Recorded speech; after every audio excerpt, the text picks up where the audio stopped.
New intro. So much love and appreciation to those of you who have been with me for the 2 year period plus that I've been doing this.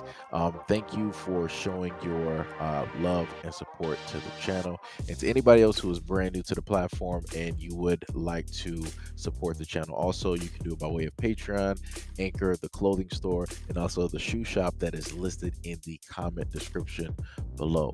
And again, thank you to any and all of you guys who have been here to support this channel during the 2+ year period. I wouldn't be able to do what I do every single day without you.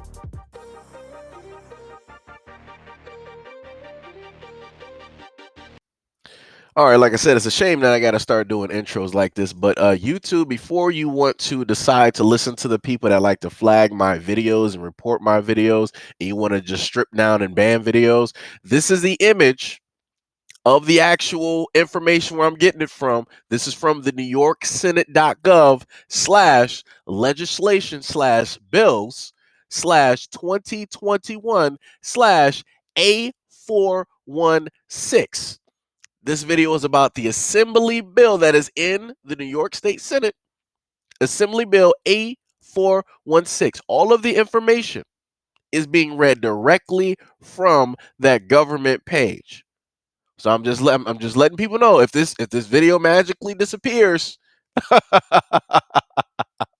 it is not by my doing, right? So let's get to the information. And I've told people that 2021 is going to be a very interesting time, and you're going to hear some things that I could not specifically speak on because it would cost my YouTube page to be banned, because it would be listed as conspiracy and different things of that nature. But now I can actually start to talk about these things since they brought it out to the public. So here we go. I also want to state that the link for the PDF and everything like that will be listed in either the comment or the description for the video, and that this is currently has been introduced and is in the committee. The next steps for this is the House floor calendar, and then it would have to be passed by the Senate and passed by the Assembly, and then delivered to the governor and then signed. So it's not fully out yet, but this does exist and it is currently with the committee. So here we go. The people of the state of New York, represented in Senate and Assembly, do enact as following. Section 1. The public health law is amended by adding a new section of 2120-A to read as follows. 2120-A, removal and detention of cases, contacts, and carriers who are or may be a danger to the public health. Other orders. 1. The provisions of the section shall be utilized in the event that the governor declares a state of health emergency due to an epidemic of any communicable disease. Number 2, upon determining by clear and convincing evidence that the health of others is or may be endangered by a case, contact, or carrier or suspected case, contact, or carrier of a contagious disease that, in the opinion of the governor, after consultation with the commissioner, may pose an imminent and significant threat to the public health, resulting in severe morbidity or high mortality, the governor or his or her delegates, including but not limited to the commissioner of the heads of local health departments, may order the removal or detention of such a person or a group of such persons by issuing a single order identifying such persons either by name or by reasonably specific description of individuals or groups being detained. Such person or descriptions of individuals or groups being detained, such persons or groups of persons shall be detained in a medical facility or other appropriate facilities or premises designed by the governor or his or her delegates and complying with subdivision 5 of the section.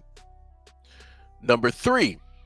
A person or group removed or detained by orders of the governor or his or her delegate pursuant to subdivision 2 of this section shall be detained for such periods and in such manner as the department may direct in accordance with the section. Number 4. Notwithstanding any inconsistent provision of this section, A, A confirmed case or a carrier who is determined pursuant to subdivision 2 of the section shall not continue to be detained after the department determines that such person is no longer contagious. B. A suspected case or suspected carrier who is detained pursuant to subdivision 2 of this section shall not continue to be detained after the department determines with the exercise of due diligence that such person is not infected with or has not been exposed to such a disease, or if infected with or exposed to such a disease, no longer is or will become contagious. C. A person who is detained pursuant to subdivision 2 of this section as a contact of a confirmed case or a carrier shall not continue to be detained after the department determines that the person is not infected with the disease or that such contact no longer persists a potential danger to the health of others. D. A person who is detained pursuant of subdivision 2 of this section as a contact of a suspected case shall not continue to be detained. I. After the department determines with the exercise of due diligence that the suspected case was not infected with such a disease or was not contagious at the time the contact was exposed to individuals, or after the department determines that the contact no longer presents a potential danger or health to others. 5. A person who is detained pursuant of Division 2 of this section shall, as is appropriate to the circumstances, A. have this or her medical condition and needs assessed and addressed on a regular basis, and B. be detained in a manner that is consistent with recognize isolation and infectious control principles in order to minimize the likelihood of transmission of infection to such person or to others. 6. When a person or group is ordered to be detained pursuant to subdivision 2 of this section for a period not exceeding 3 business days, such person or member of such groups shall upon request be afforded an opportunity to be heard. If a person or a group detained pursuant of subdivision 2 of this section needs to be detained beyond 3 business days, they shall be provided with additional commissioner's order pursuant to subdivision 2 and 8 of this section. 7. When a person or group is ordered to be detained pursuant to subdivision 2 of the section for a period exceeding 3 business days, and such person or members of a group request release, the governor or his or her delegates shall make an application for a court order authorizing such detention within 3 business days after such request by the end of the first business day following such Saturday, Sunday, or legal holiday, which application shall include a request for expedited hearing. After any such request for release, detention shall not continue for more than 5 business days in the absence of a court order authorizing detention. Notwithstanding the foregoing provisions, in no event shall any person be detained for more than 60 days without a court order authorizing such detention. The governor or his or her delegates shall seek further court review of such detention within 90 days following the initial court order authorizing detention, and thereafter within 90 days of each subsequent court review in any court proceedings to enforce an order of the governor or his or her delegates for the removal or detention of a person or group issued pursuant to this subdivision, or for review of the continued detention of a person or group. The governor or his or her delegates shall prove that this particularized circumstance constituting the necessity for such detention by clear and convincing evidence. 8. A copy of any detention order of the governor or his or her delegates issued pursuant to subdivision 2 of the section shall be given to each detained individual. However, If the order applies to a group of individuals and it is impractical to provide individual copies, it may be posted in a conspicuous place in the detention premises.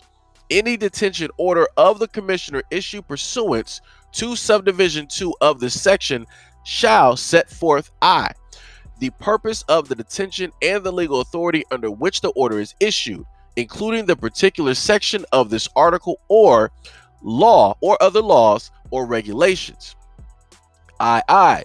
A description of the circumstance and or behavior of the detention person or group constituting the basis of the issuance of the order. The less restrictive alternatives that were attempted and were unsuccessful, and or the less restrictive alternatives that were considered and rejected, and the reasons such alternatives were rejected. Number 4, a notice advising the person or group being detained that they have the right to request release from detention and including instructions on how the request shall be made.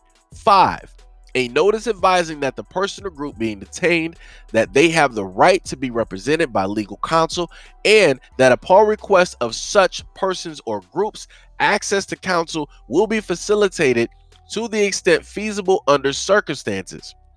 6, and a notice advising the person or groups being detained that they may supply the address or telephone number of a friend or relative to receive notification of the person's detention, and that the department shall, at the determined person's request and to the extent feasible, provide notice to the reasonable number of such people that the person is being detained. B. In addition, an order issued pursuant to subdivisions 2 and 7 of this section, requiring the detention of a person or group for a period exceeding 3 business days, shall 1. Advise the person or group being detained that the detention shall not continue for more than 5 business days after a request for a release has been made in the absence of the court order authorizing such detention. 2.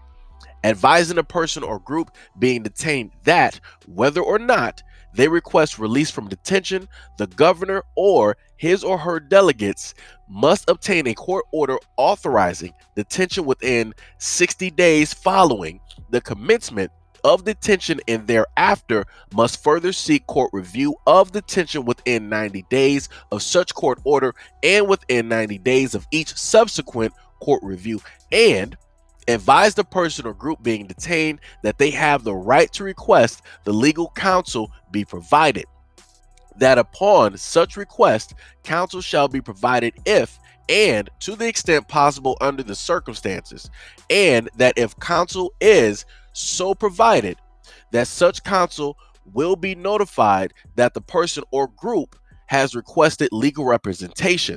Number 9, a person who is detained in medical facilities or other appropriate facilities or premises shall not conduct himself or herself in a disorderly manner and shall not leave or attempt to leave such facility or premises until he or she is discharged pursuant to the section. Where necessary and feasible under circumstances, language interpreters and persons skilled in communicating with vision or hearing impaired individuals shall be provided.